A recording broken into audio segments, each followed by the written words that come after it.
big, we make it possible. This is CIS Coffee Break video series, and today's popular article is 3 Factors Accelerating the Growth of Artificial Intelligence.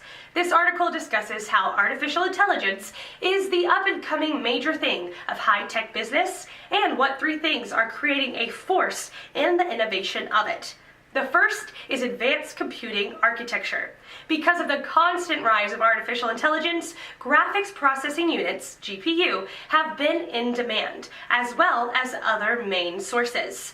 These inventions can be what fuels the adoption of artificial intelligence for aerospace, health, automotive, and more.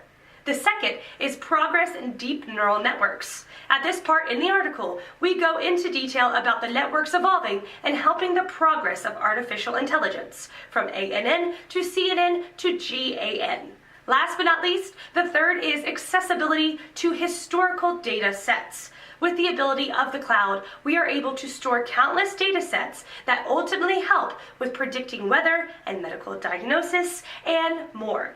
This abundant data, together with high-performance computing apparatus, can and will induce next-generation artificial intelligence options. So, there you have it. If you would like to read the full article, please click on the link below. Again, this has been CIS Coffee Break video series, and thanks for stopping by.